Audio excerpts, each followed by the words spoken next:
I'm Wade Barris from the alternative outlaw rock band Parliament of Owls, and this is my top five. So, my top five today is top five times I almost died. I know, crazy, right? In no particular order. Number one, the time I fell off a mountain. It was my birthday, like maybe 20 years ago or so, Christmas Eve. And decided to go snowboarding at the resort called Big White outside of Kelowna, which is notorious for getting a lot of snow, hence the name Big White. And I hadn't went snowboarding for years prior, and whenever I did snowboard when I was younger, I wasn't very good at it. I wasn't prepared. I didn't have proper equipment. I just had like mittens, like knitted mittens, and like snow pants and a jacket and a toque and sunglasses. And my ex-wife, my wife at the time, we were snowboarding. We decided at the end of the day to go up to the very, high up runs. There was a kind of a fork in the run. I just assumed it was all going to wrap together. So I kind of got caught, on the other side. And I said, well, I'll meet you at the chalet. And I figured it would just wrap around. So about like half an hour later, I'm just kind of snowboarding in my own little world. Nobody's around me. And I just kind of dawns on me like, wow, I'm going in the complete opposite direction I'm supposed to go. So it comes to like this little, ski lift. And I asked the person, hey, how do I get to the chalet?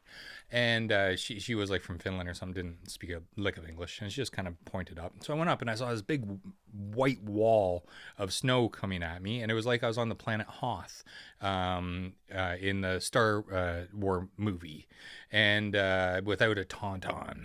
And I get to the top. I can't see anything. It's complete whiteout. I end up like thinking that I'm just kind of sitting there, not moving. But it turns out I was moving the whole time, but I had no bearings because I didn't know which way was up or down because it was completely white. Every direction I looked was white. So I realized I was moving, and then all of a sudden I fall, and I kind of like do the roll up the windows, like fall, and I fell off the side of the run, and it was complete whiteout. I couldn't see anybody. Nobody could hear me. Nobody knew where I was actually, because I didn't tell my ex-spouse at the time where I was going to end up. I just kind of kept going. And whenever I took on my bindings and did a little backflip thing, I was submerged in super, super deep powder snow. And it took me like a better part of like 40 minutes to try to dig myself out, and then another 40 minutes to try to just climb my way up to the top of the run. And I had to continue on down without being able to see anything. Very exhausted at this point. The sun was going down. Nobody knew where I was.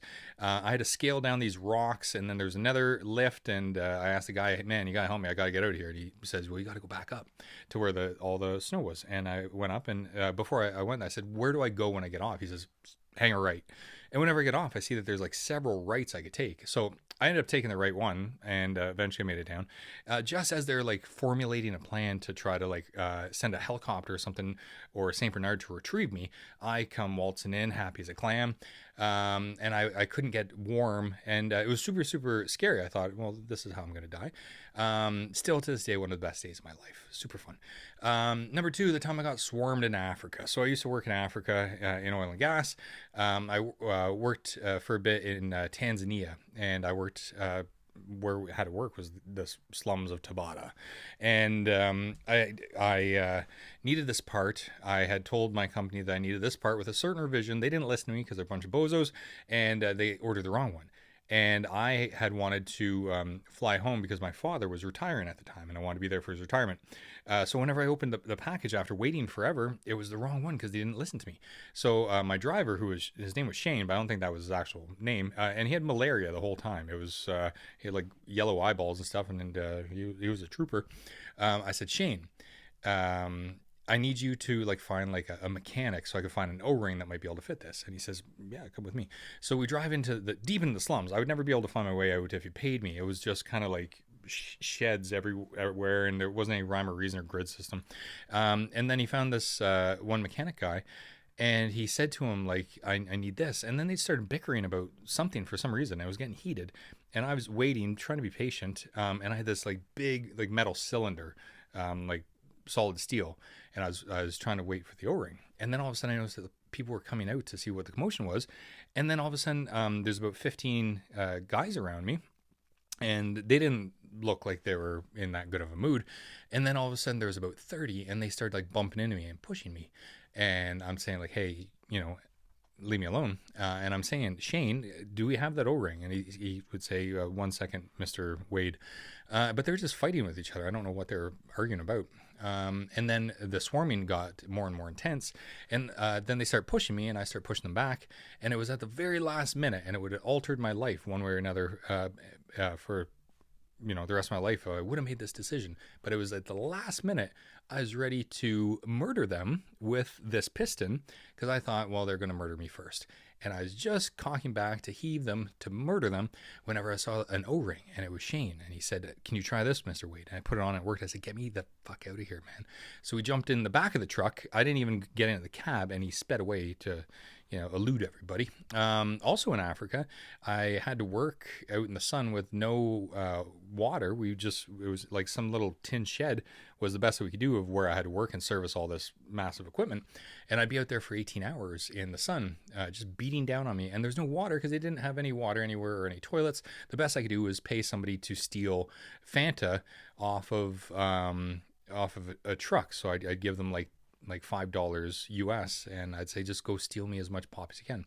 So I'd just be down and pop, and I had heat stroke for I think like 4 days straight. Then I ended up getting a heart arrhythmia, so my heart was irregular, had a regular heartbeat, and I didn't know any different. I was just once I'd get home back to the hotel, I'd shower in cold water, and then I'd vomit profusely because I didn't know what to do in that situation. Later I told somebody at like a CPR course, and they said, "No, you should have died from that," and I probably should have. Number 4 was the time I ate glass. Yeah, I know. At least I think it was glass. I used to live in the Rocky Mountains, and we had a party, like a little staff party, and I had to wake up at like 5 in the morning to go because I was a dishwasher. And I woke up in the middle of the night in the worst pain of my life. And I couldn't even move. I was going into shock. So I got the security person to drive me to this little tiny hospital in Canmore, Alberta. And I went in there, and it was April Fool's Day of 2005, and there's like this little tiny waiting room, and then there's a little operating room, and then there's a couple like little offices that you could speak to a doctor. And I saw her doctor, and she asked me politely to pull down my pants as she put on a glove and put her finger up my anus, and she said, "Oh, that is not good." And I knew it was not good due to all the pain that was emulating from me. And then with her finger in my butt, opened up the door and said, "Hey, doctor," I asked another doctor, "you got to come in here." And he came in and put on a glove, and and they said, "Oh yeah, we have to operate on you right away. You're completely sliced open from the insides." So I had to get surgery. And fun fact, I woke up from the surgery a little too early, and I woke up nude, and in this little operating room with these lights just glaring on me, nude, and nobody was anywhere to be found. And I was just covered in blood with a little sheet over me. I was nude.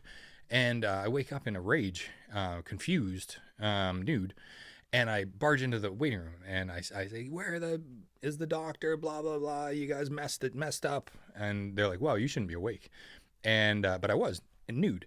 And little Timmy was, I don't know if his name was Timmy, but like a little child was waiting to get his arm put in a cast, probably from a skateboarding accident, and he had to witness that. So I apologize if you're watching this, little child, which you'd be an adult now and probably traumatized.